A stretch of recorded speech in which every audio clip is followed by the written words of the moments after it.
Agora vai. Tá, pessoal, então, vamos lá, conteúdo. Na aula passada, nós vimos sobre comunicação, né, e a gente viu de uma maneira geral, lá, abordando aspectos de pilha de protocolo TCP/IP, protocolo OSI da ISO.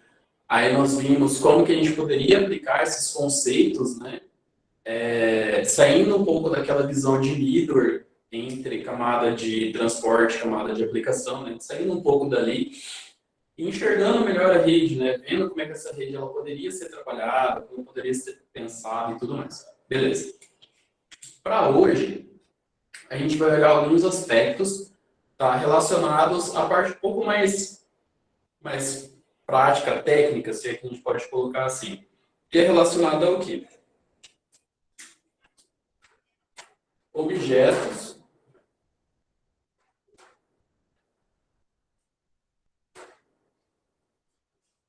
distribuídos e algumas variações ali no meio, tá?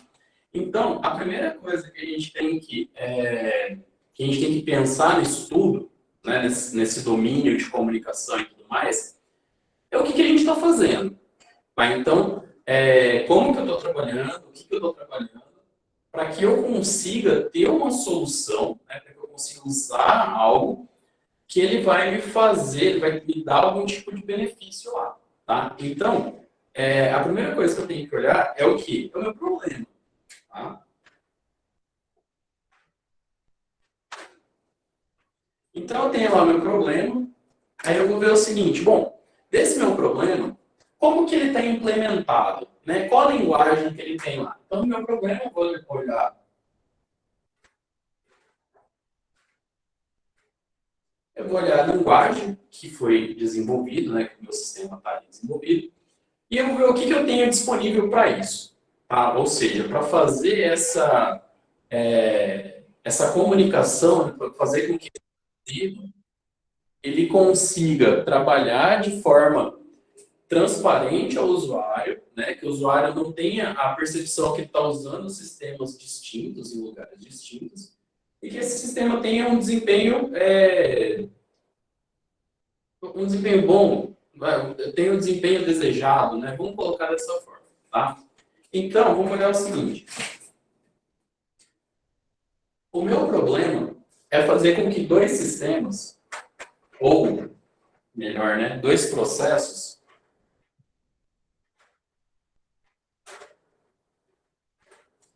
troquem informação.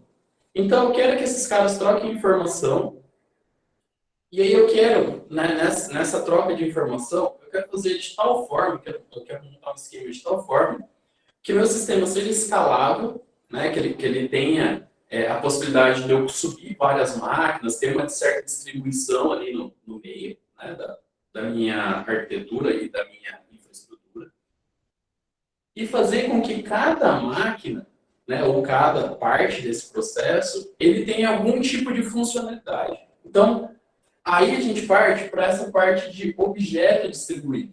Tá? Por que objeto distribuído? Bom, vamos pensar assim, se eu estiver trabalhando com um tipo de dado conhecido, por exemplo, se eu estou trabalhando lá com um tipo char, ou com um tipo inteiro, ou string, né, que está no char lá, nos DBs, double, enfim. Eu posso trabalhar direto com socket, tá? Eu posso pegar esse cara aqui e jogar no socket. E esse socket vai resolver o meu problema, tá?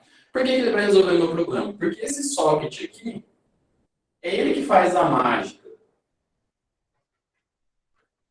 É ele que é o subsistema de entrada e saída e ele que resolve. Então, pô, legal, se eu preciso só fazer uma troca de informações de tipos conhecidos, tranquilo, tá? Agora, se eu precisar passar, por exemplo, uma estrutura de dados, ou seja, eu tenho lá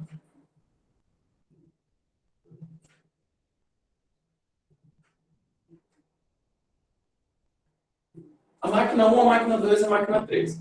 Aí a máquina 1 aqui, ela vai executar uma parte dessa minha aplicação, que vai ser, sei lá, a parte de interface, né, de entrada de dados, enfim. Então, aqui a gente passa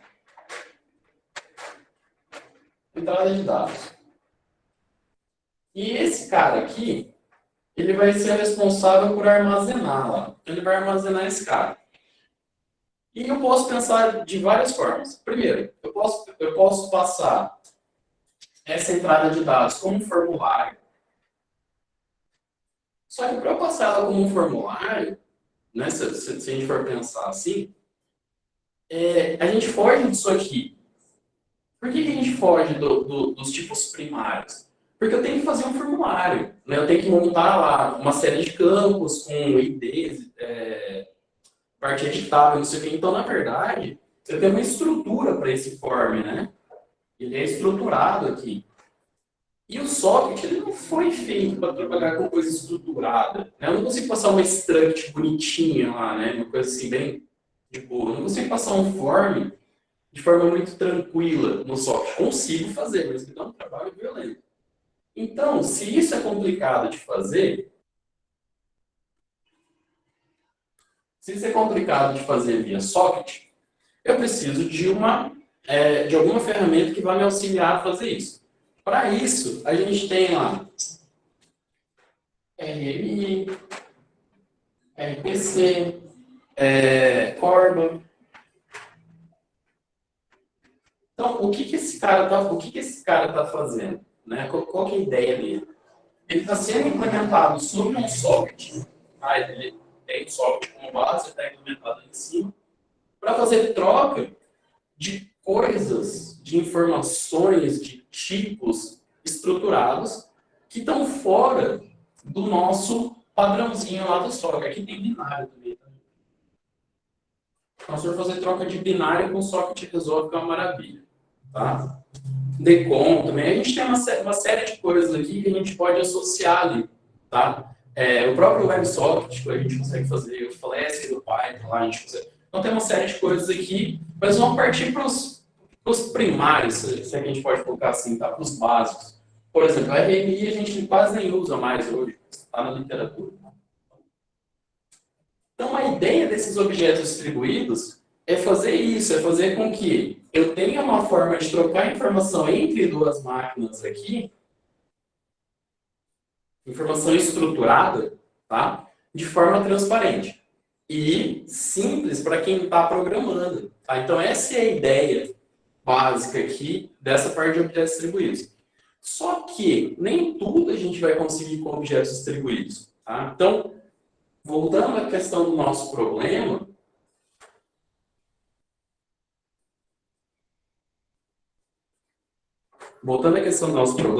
agora vamos pensar o seguinte. A gente tem aqui que fazer um processamento. É o nosso problema lá, a gente tem que fazer um processamento.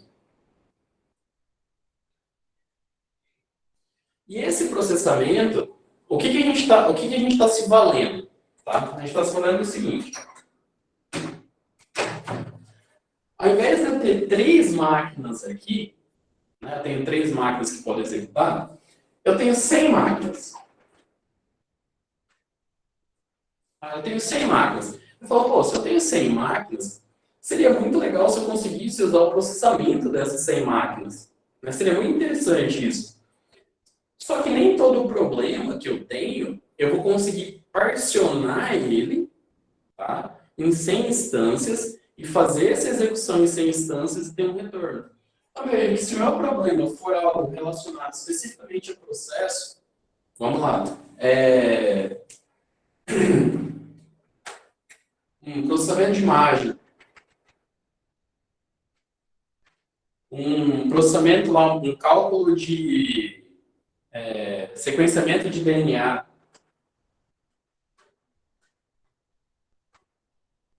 quebra de cadeia de proteína. Isso aqui consome um recurso muito grande, tá? Ele consome muito processamento, principalmente, tá? E em uma máquina só, ele demora muito tempo.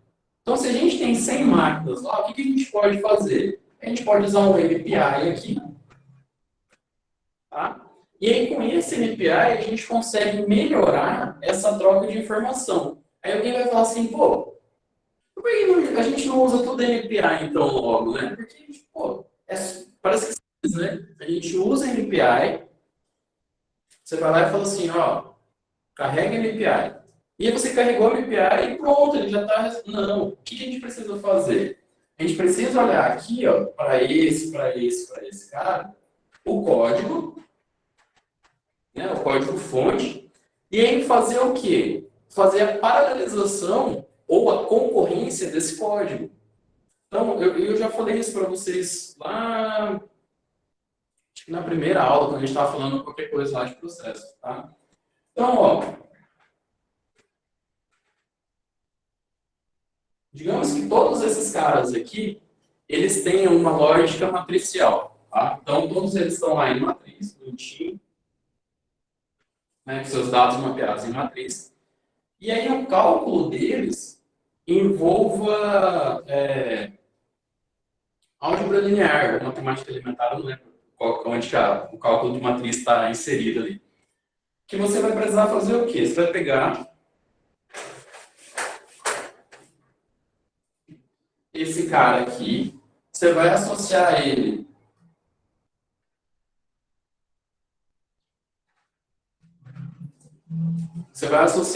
com uma outra fonte de dados qualquer, aí você vai fazer o seguinte, ó, linha vezes coluna. Então tem lá, linha 1, coluna 1, linha 2, coluna 2, linha 3, coluna 3, linha 4, coluna 4. Vejam que, se a multiplicação de matriz, né, a gente faz assim, mat, linha vezes n, ele está falando que é linha vezes coluna, né, se o cálculo fala isso para a gente, quer dizer que se essa linha aqui for multiplicar por essa coluna, ela vai dar um resultado para a gente. Tá? Vai dar um resultado. Só que essa linha aqui, com essa coluna, ela não interfere no resultado do primeiro cálculo. Então, vou colocar aqui, ó, 5, 6, 7, 8. Então, aqui é linha 1, aqui é linha 2. E aqui 5, 6, 7, 8. Coluna 1, coluna 2. A multiplicação de L1 vezes C1, ela não interfere em nada a multiplicação de L2 vezes C2. Isso quer dizer que eu posso falar que isso aqui é um P1, isso aqui é um P2, e fazer com que M1, que vai ser o meu coordenador aqui,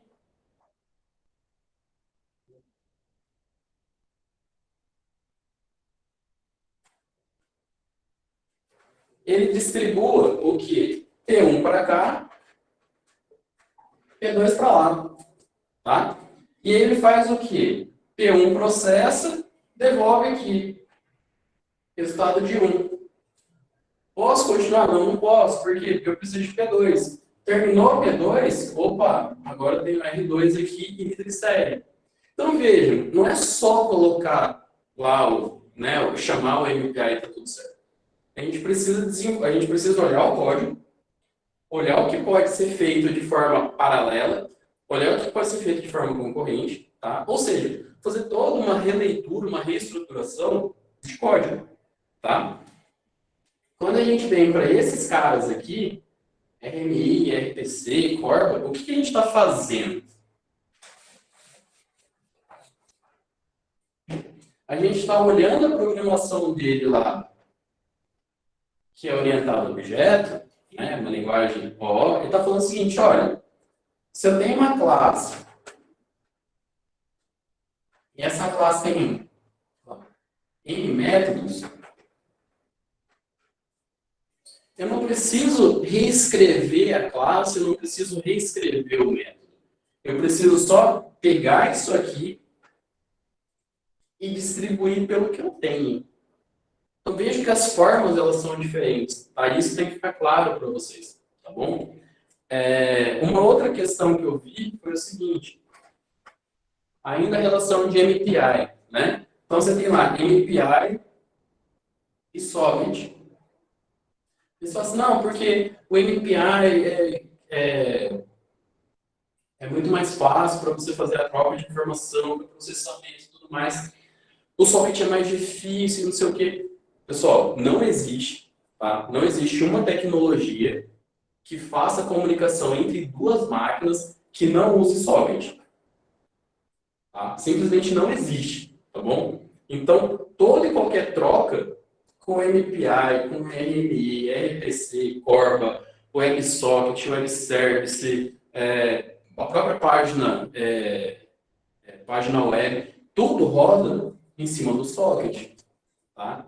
Então, a gente fala assim, não, eu estou usando MPI porque eu não quero usar socket, eu estou me enganando, porque quando eu estou usando MPI, tem um socket por baixo. Tá? Então, isso precisa ficar claro também. E uma outra parte, a última, tá? Que me chamou a atenção foi o seguinte: a relação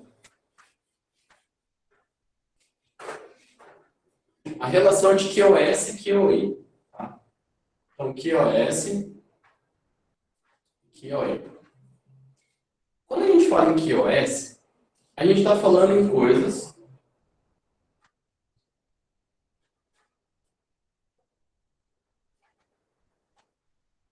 que são mensuráveis. Tá? Por exemplo, eu tenho lá.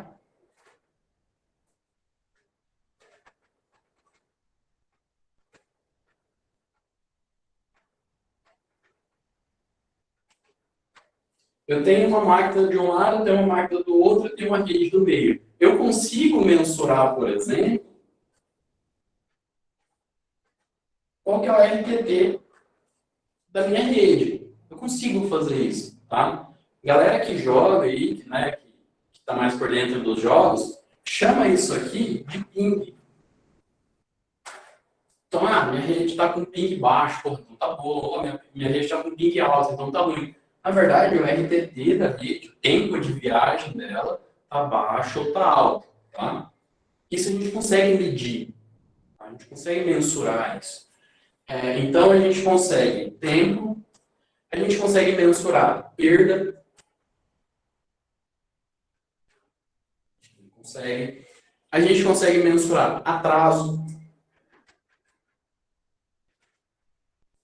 A gente consegue fazer isso, tá? E aí vem a seguinte questão. Se a gente consegue mensurar, eu consigo medir isso, o que é o bom?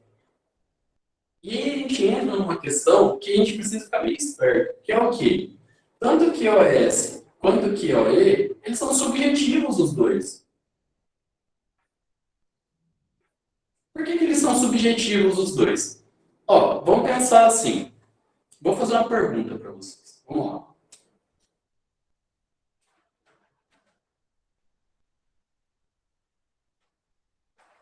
100 kbps de taxa de transmissão é bom ou é ruim?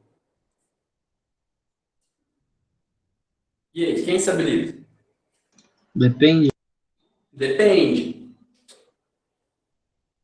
Depende da aplicação. Mas vamos lá. 100 kbps. Nessa parte de dependência, depende do quê? Então, o Laudial já falou, depende da aplicação. Então, o Laudial já garantiu dele. Depende do que mais?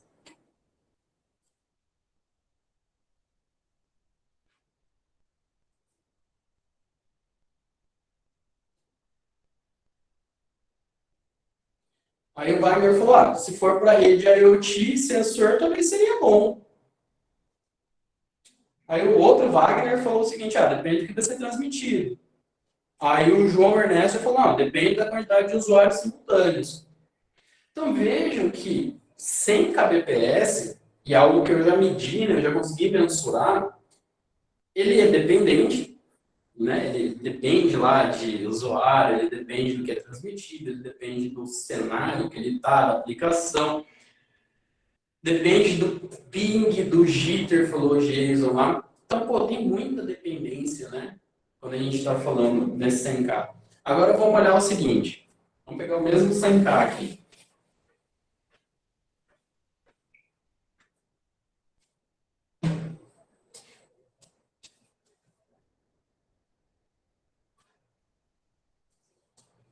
Se a gente fala que tem 100 kbps e esse 100 kbps ele é constante,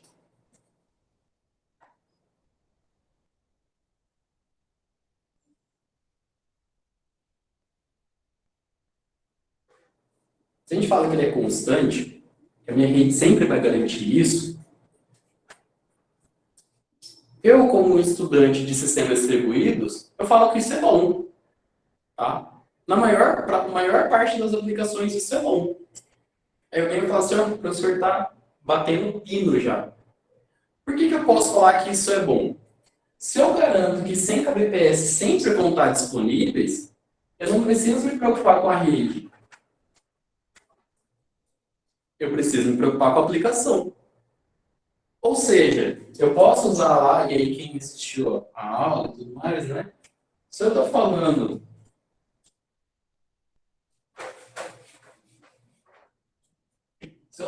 em aplicação, eu posso ter técnica de buffer.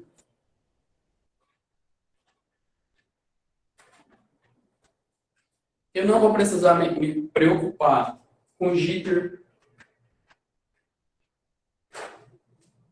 Eu não vou precisar ter nenhum tipo de lógica especial para troca de pacote.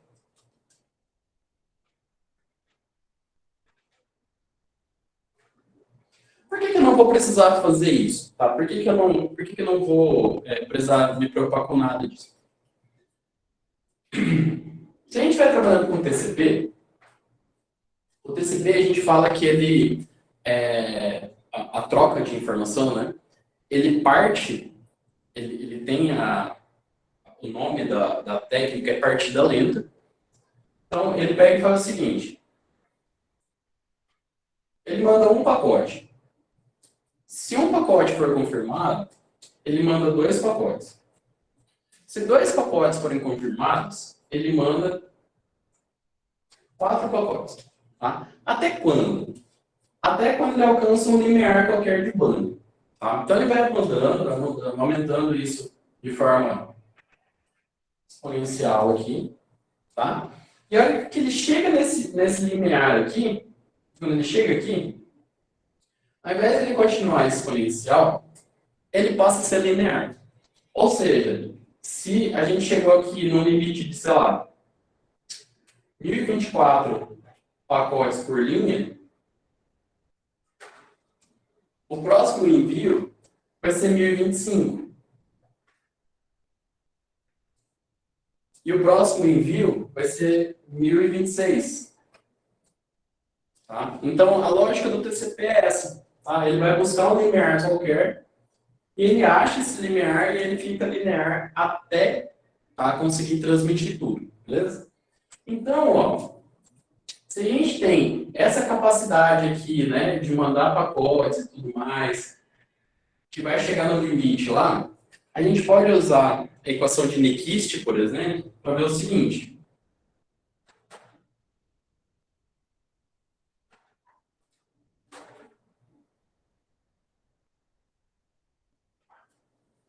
Duas vezes banda no log de n.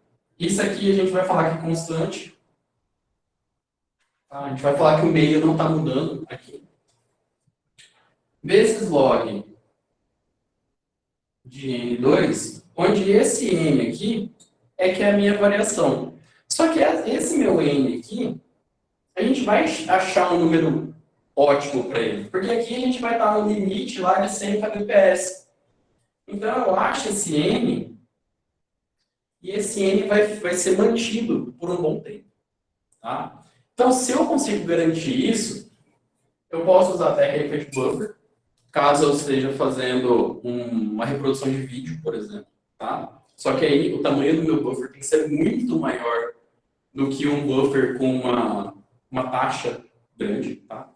Isso é meio óbvio, né? Porque a gente vai ter a taxa de reprodução, se ela for mais rápida do que a taxa de chegada, em algum momento a gente não vai ter o que plotar. Tá? E a gente precisa plotar alguma coisa. Então a gente precisa aumentar o espaço de buffer. Tá? Se a gente muda a questão, tá? A gente chega e fala assim, 1 mega.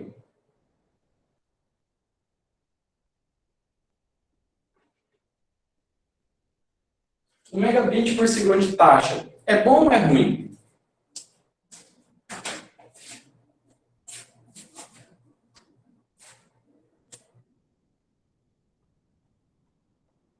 E aí, pessoal?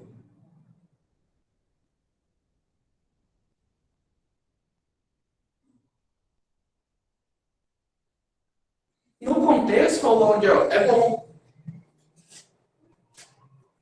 Né? Então, se eu garantir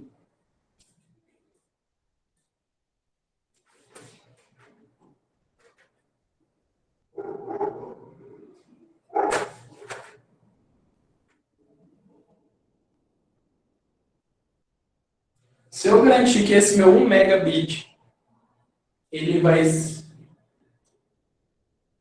Depende do uso, mas em geral é bom. Tá? Se eu garantir que ele vai ser constante, é a mesma situação. Então, sim, é bom, muito bom. Só que bandas pequenas, a gente até consegue manter constante. Bandas altas, dificilmente a gente consegue manter constante. Por que a gente dificilmente consegue manter constante? Porque a gente tem essa variação aqui, ó, e a gente tem esse comportamento exponencial aqui, que ele não é único. Ou seja, ele não é da minha aplicação, só dela. Ela é de toda e qualquer aplicação que está rodando rede. Toda e qualquer aplicação. Então, meu celular aqui, ele está nesse regime. O meu notebook que está ali embaixo está nesse regime. Tá? O computador de vocês está nesse regime. Então, nessa linha, tá, de olhar essas coisas, por mais que eu consiga quantificar esse QoS, tá, o bom dele, fala assim, não, isso é bom, isso é ruim, vai depender muito. Tá? Vai depender muito do que eu tenho, de fato. Tá? Do que eu tenho disponível. Então, a gente não pode simplesmente, quando a gente olha isso aqui, 5 kbps, falar assim, não, isso aí é uma taxa ruim. Mas se ela for constante, é uma taxa boa. Tá?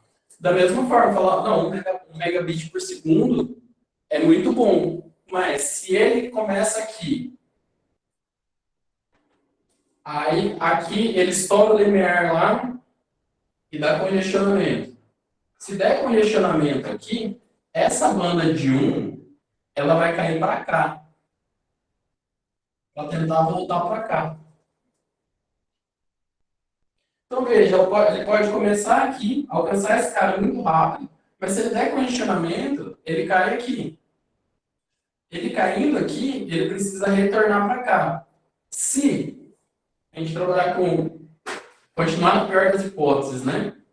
Se quando ele chegou aqui, ele tenta recuperação rápida e dá congestionamento de novo, daqui ele vai cair para cá. Por que isso? Porque esses controles são controles de congestionamento do TCP. Então ele olha como que está sendo lá a recepção de confirmações e vê o seguinte, bom, não está bom. Se não está bom, eu preciso desafogar a rede. Eu preciso desafogar a rede. Então, toda vez que ele precisa desafogar a rede, a taxa dele cai pela metade do limiar alcançado aqui. Tá? Então, veja que se ele tiver esse regime, essa variação ela vai ser muito maior e a gente vai ter momentos com menos banda do que 100 kbps contínuo. Tá? Então, a gente precisa olhar essas coisas, tá? Antes de bater o pé e falar assim, não, isso aqui é bom ou isso aqui é ruim. Tá? A gente precisa primeiro usar a resposta clássica da minha orientadora. Ela falou assim, Dionísio, depende.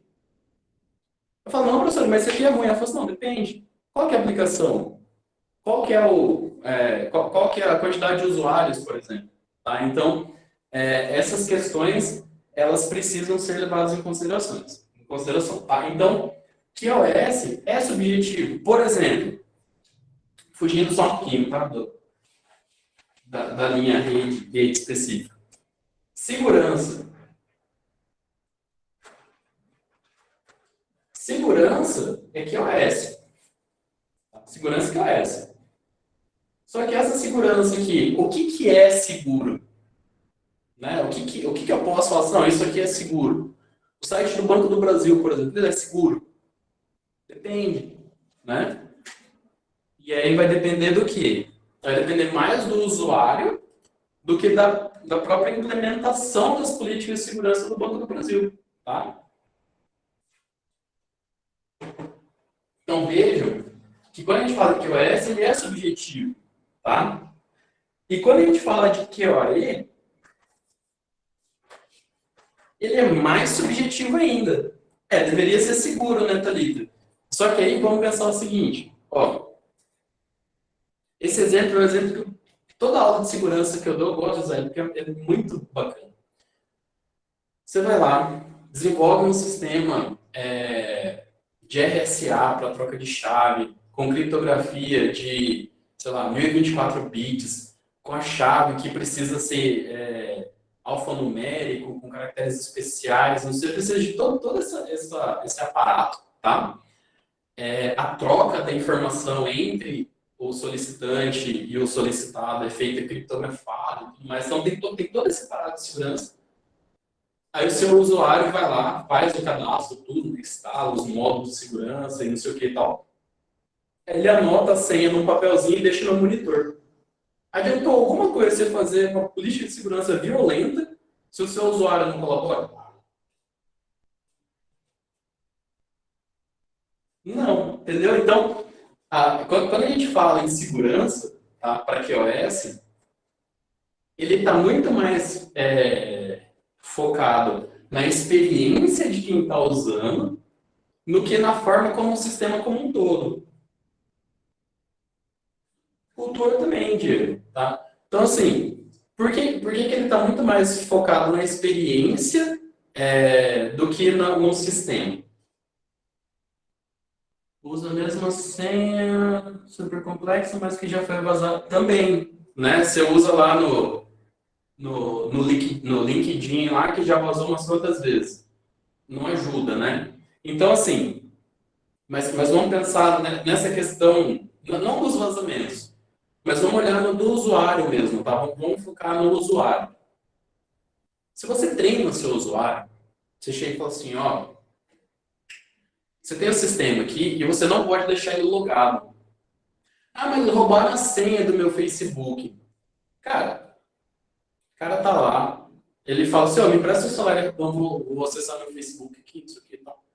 Aí ele acessa e esquece de deslogar. O cara não precisa ser hacker para ir lá e roubar a senha dele, por exemplo. Tá logado já.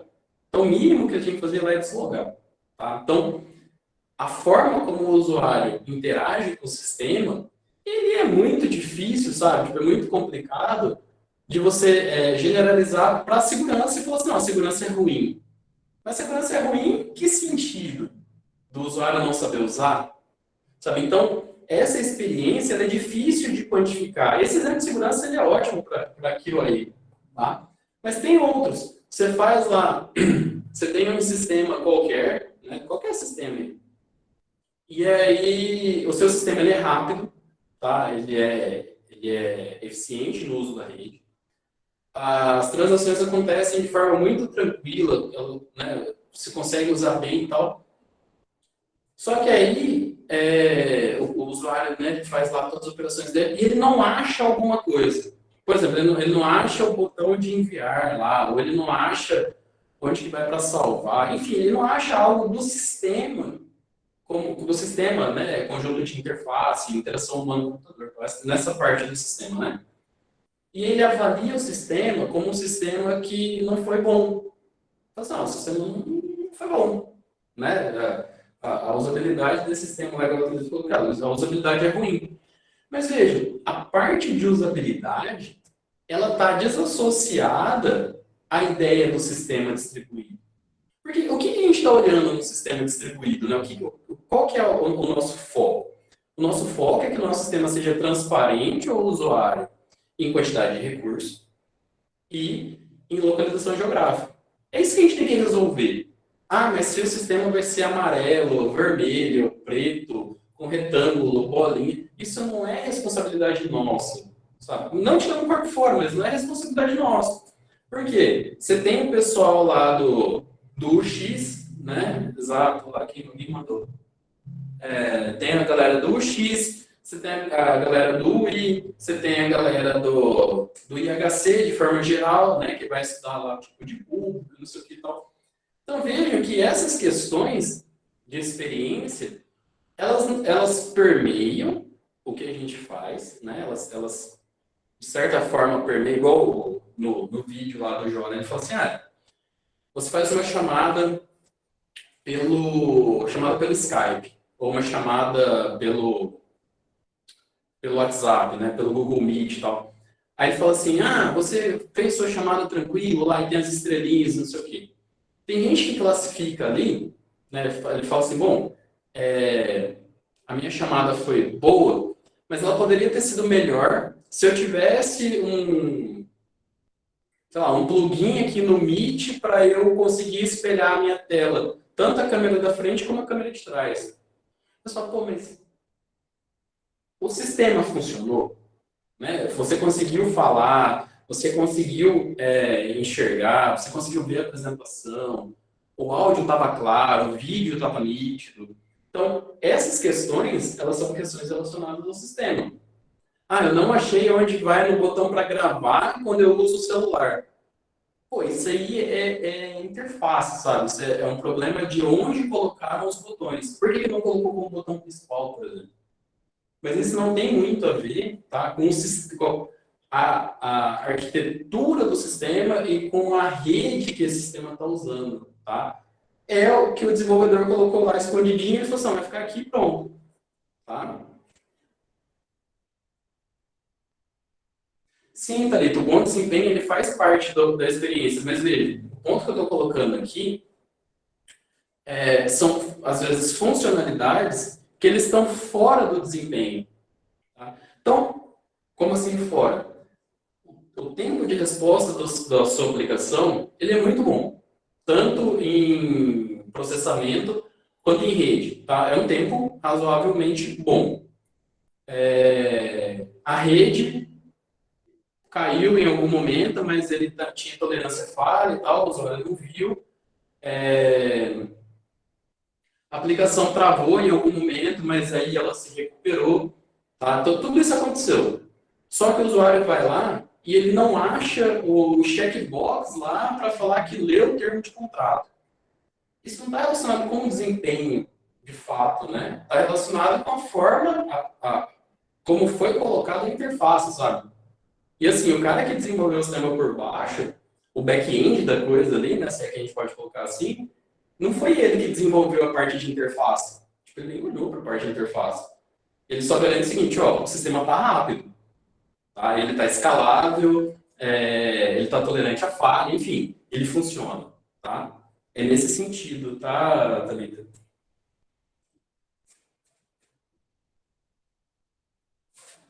Então, voltando aqui, para a gente fechar, independente desses pormenores, tá? Dessas questões de interface ou não, o que a gente precisa deixar bem claro é que QoS e QoE são subjetivos, tá? Vai depender muito de quem, né, e como está usando, independente da forma, tá? Se é QoS ou QoE. Vai depender muito por baixo dos panos, questão da rede, por exemplo, tá? Se é constante, se não é constante, tá? Do tempo de resposta de processamento.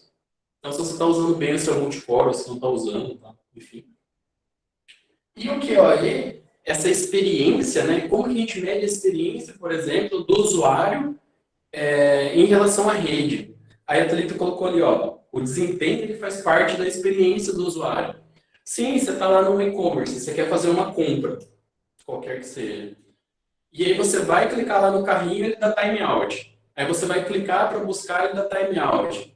Pô, para quem está usando, é muito ruim, de fato. Sabe? É muito ruim. Agora, se o sistema está funcionando, a sua rede por baixo está dando algum tipo de defeito, mas você não está percebendo isso, como é que você avalia isso? Porque ele não afeta a sua experiência, né? Tipo, você como usuário, você não está vendo isso acontecer. Mas ele está tendo uma perda de pacote violenta lá, sabe? Ou está tendo um atraso muito grande, mas para o usuário final ele não está sendo refletido. Mas e aí? Para o sistema não é bom. Porque todo pacote que a gente perde banda. A gente não quer perder banda, né? A gente quer ganhar banda. Tá, então a gente precisa pensar nessas coisas também. Tranquilo? Pessoal, agora eu abro para perguntas, tá? Dentro do conteúdo, ficou alguma coisa que eu não falei aqui, que vocês viram e não ficou muito claro?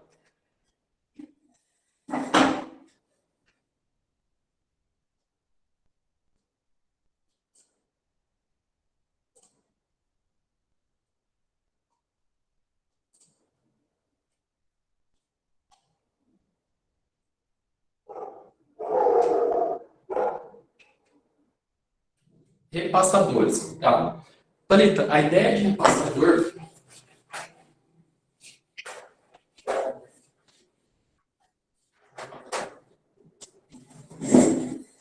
a ideia geral desse repassador é a seguinte. Vamos pensar vamos pensar no domínio de proxy, tá? Então, qual que é a ideia desse proxy? Eu estou em um lugar, eu quero acessar um outro lugar, e eu não consigo fazer isso, tá? Eu não consigo acessar isso. Uma forma, ou vice-versa, né? Tipo, eu estou aqui e quero acessar para lá, mas eu não consigo fazer isso também. E tem uma série de coisas que facilitam isso, tá? NAT, Firewall. E aqui eu estou falando no contexto geral, tá? Ele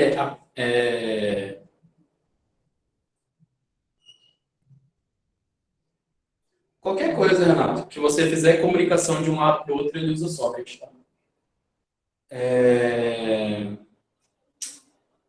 Thalita, essa parte aqui, ele é a visão geral, a ideia geral, macro, tá? De repassador, beleza? Eu não estou usando, não estou pegando nenhum tipo de exemplo específico de uma tecnologia que usa isso, tá? Então, ó, se a gente tem esses problemas, desse cara, por algum motivo, não conseguir ir para lá, e desse cara não conseguir ir para cá, uma forma que a gente usa em rede, vou usar um terceiro elemento aqui, que é o que a gente chama de proxy, tá?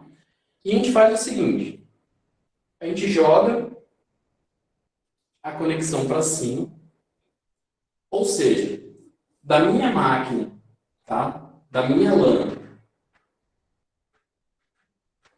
para minha WAN, se eu fizer isso aqui, ou seja, se eu estiver na LAN e tentar sair, funciona que é uma maravilha, tá? Se eu estiver na minha WAN e tentar entrar, isso é um pouco problemático, porque a gente precisa fazer algumas liberações aqui, tá? Mas, se eu conecto um proxy aqui, e se esse cara conecta um proxy aqui, nenhum dos dois precisou liberar isso aqui. Por quê? De LAN para WAN é tranquilo, tá? A gente consegue fazer essa conexão. E a partir do momento que isso aqui acontece, ou seja, a partir do momento que isso aqui conecta, essa via e essa via, elas passam a ser duplex. Ou seja, na mesma conexão, a informação tanto vai para lá, quanto vem para cá. Tá? Nesse sentido, a gente acaba trazendo o quê? Uma lógica de produtor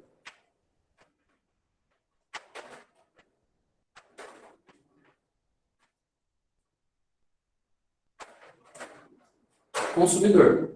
Tá?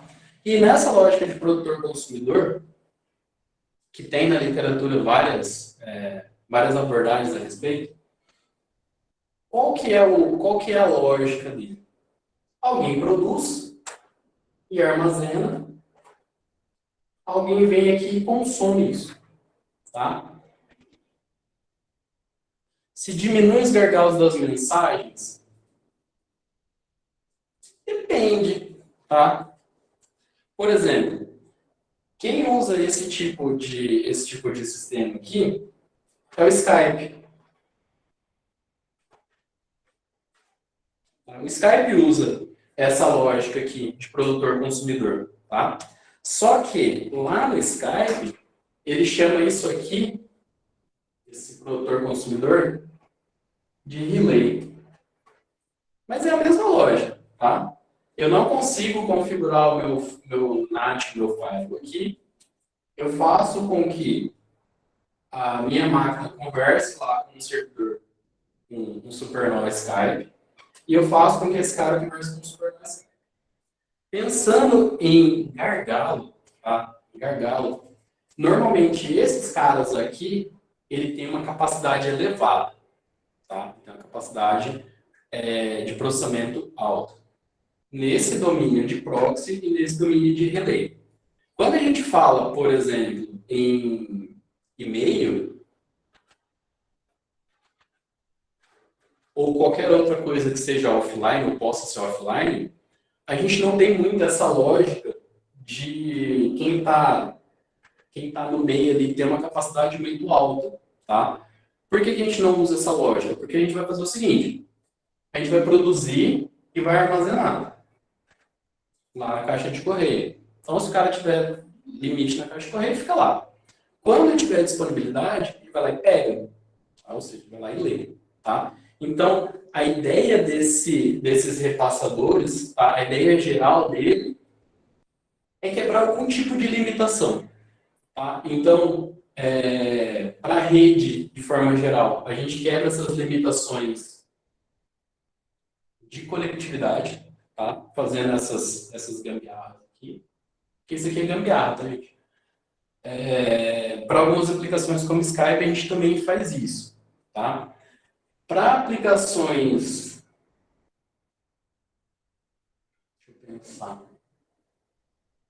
Para aplicações locais, tem uma que a gente usa bastante, tá? E que não é muito... A gente não lembra muito dela. Que é o spool de impressão.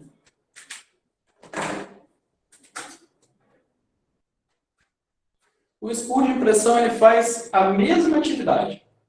Ou seja, o processo P1 qualquer lá envia o arquivo para o spool de impressão. Se esse spool de impressão estiver conectado e a impressora estiver livre, ele imprime. Caso contrário, ele gera fila.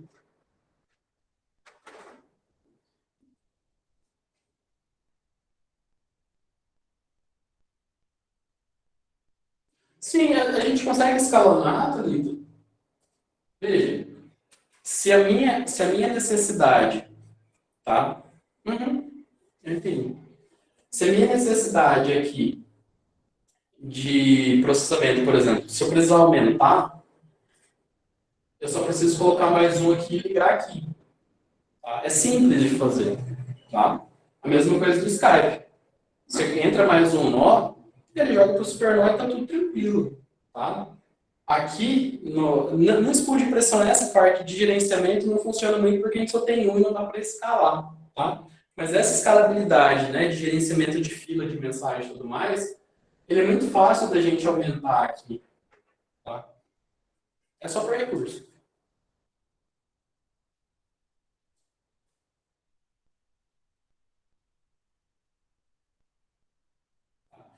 Aqui, Thalita, só para a gente fazer um panorama, quando a gente fala em cliente-servidor, normalmente a gente faz assim, né? Tem um cliente, a gente tem um servidor. E aí, o principal problema de cliente-servidor é gargalo. É o principal problema. Como que a gente resolve esse gargalo? A gente faz o nosso servidor ser um front-end, ou seja, ele só recebe, e a gente joga para trás o nosso de back-end. A gente resolve assim, né? E o que a gente precisa fazer agora? Esse cara aqui, ele vai ter N entradas. Ele pode pegar essas N entradas, dividir por 3, e cada um ficar em 3 aqui. Por que isso? Porque esse gargalo, normalmente, ele está associado a duas coisas. Ele está associado à memória, né, para fazer o balanceamento de carga, exato. Mas por que ele gargala com um só? Porque ele precisa de memória, tá? Para memória, principalmente na placa, para armazenar o que está chegando. E ele precisa processar. Então, essa relação de memória e processamento, quanto mais conexões vão chegando, maior é a utilização do sistema, porque ele precisa fazer várias coisas. Quando a gente joga um front-end e vários back-ends, o que a gente está fazendo? A gente está fazendo com que esse cara aqui processe só a requisição, ou seja, ele só vai olhar o que é a requisição, tá? Só o que ela precisa, qual processo ele precisa executar, e ele distribui.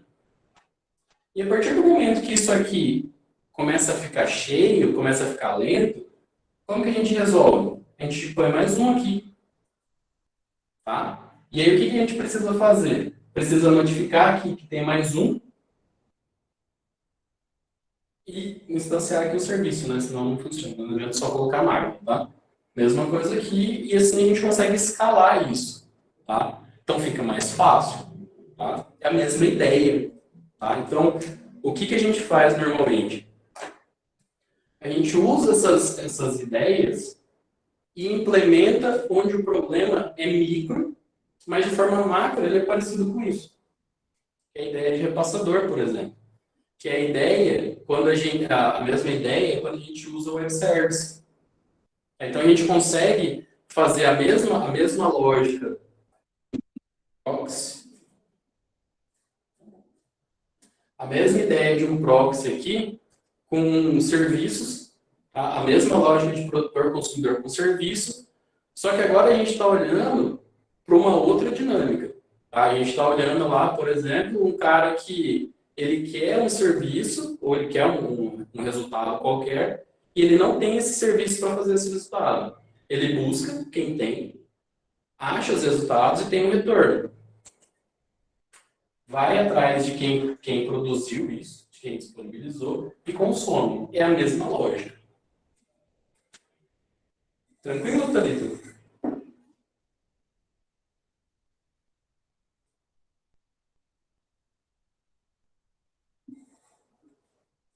Beleza. Pessoal, mais alguma?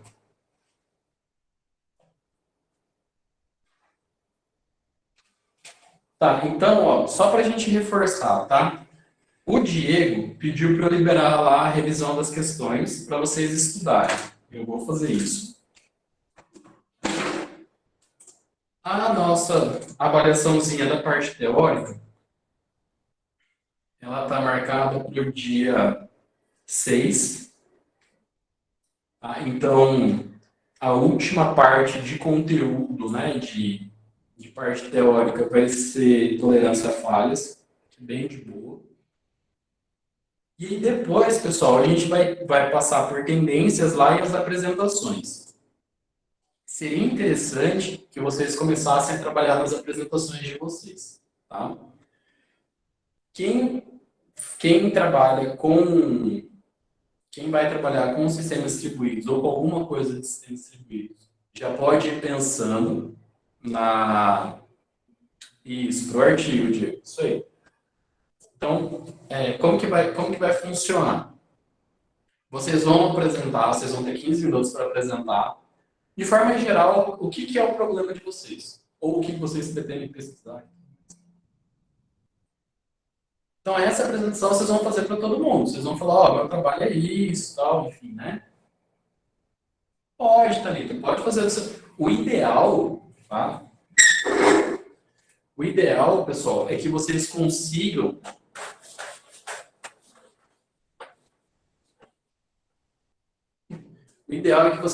fazer a seguinte relação. Seu trabalho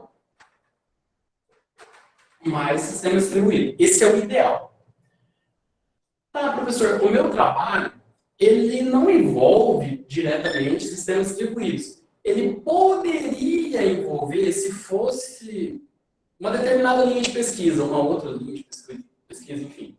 O que você vai apresentar? Você vai apresentar assim, ó. O meu trabalho é isso. Então, eu estou mexendo lá com imagens médicas, por exemplo. Tá? Ou eu estou trabalhando com software educacional. Estou trabalhando com alguma coisa lá. E aí, eu falo assim, ó. não tem relação nenhuma com sistemas distribuídos. Mas eu poderia pensar em aplicar o conceito de broker para fazer a ligação entre várias aplicações educacionais ou várias aplicações médicas. Tá? Então você não precisa de fato fazer isso, não é algo que você vai se comprometer comigo, que você vai fazer em algum momento. Tá? Então, esse é o primeiro ponto, a parte da apresentação. Para o artigo, o que você vai fazer? Você vai fazer uma descrição do problema, de qual seria o problema, e fazer essa relação aqui, tá? Do seu trabalho com sistemas distribuídos. Você vai apresentar uma parte de referencial teórico e trabalhos relacionados. Então, assim, ó, o pessoal que trabalha com isso normalmente faz isso aqui, faz aquele outro. Então, o que vocês estão fazendo lá nos resumos é mais ou menos um treino para isso aqui já. Então, é olhar lá e falar assim, ó, o problema é esse, ele está fazendo assim, está fazendo assim, enfim. E uma possível metodologia. Então, se vocês olharem na descrição lá na descrição do trabalho, né, do trabalho final, vocês param em metodologia. Até metodologia é o que eu vou avaliar. Aí tem uma parte lá, mas eu já tenho algum resultado, eu já venho trabalhando, tal. Posso escrever? Pode, sem problema nenhum. Até melhor, porque daí tem um nexo melhor.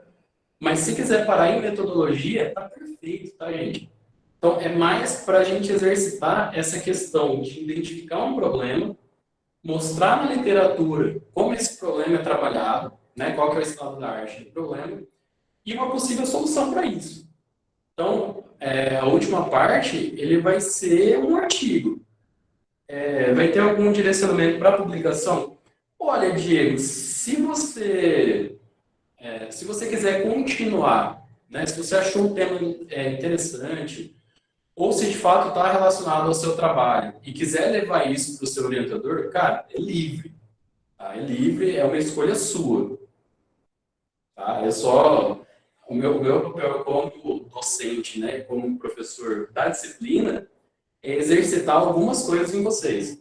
Então, para pós, né, para um aluno de pós, o ideal é que vocês saibam identificar um problema e saibam uma ou algumas possibilidades de resolução daquele problema. Tá? Não precisa necessariamente resolver o problema, mas apontar caminhos para que aquele problema possa ser resolvido. Então, a lógica da disciplina é essa. A lógica a absorção do conteúdo, ele é voltado para isso. Por isso que eu não fico passando slide para vocês. Por isso que eu tento trazer algo que seja um pouco mais aplicável, né? Um pouco mais prático, para a gente enxergar e falar assim, opa, então esse é um caminho que eu posso seguir, né? Legal. Ah, não, esse é um caminho que não dá para seguir. Pô, existe, pô, legal, existe isso. Então, assim, é mais para a gente abrir um pouco a mente da gente e pensar que o nosso papel como pesquisador, o papel fundamental é olhar um problema e tentar achar uma solução para ele. Então, eu vejo um problema lá e falo, mas esse aqui é um problema. Eu consigo resolver isso, aí pensando em sistema distribuído. Eu consigo resolver isso fazendo um escalonamento de processo melhor, fazendo uma refatoração de código para usar thread, para usar microserviço, para fazer uma escalabilidade de rede, para usar rede de sobreposição. Enfim, o que eu consigo usar dentro do ambiente de sistemas distribuídos para resolver esse problema? E, no final das contas, é isso. Tá? E a gente precisa passar pela parte teórica, né? Não tem como. Tá? Beleza, pessoal? Mais alguém?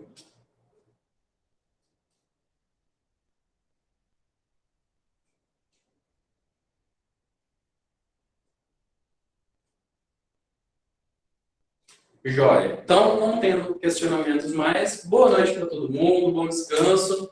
Quinta-feira que vem, estamos de volta, se Deus quiser.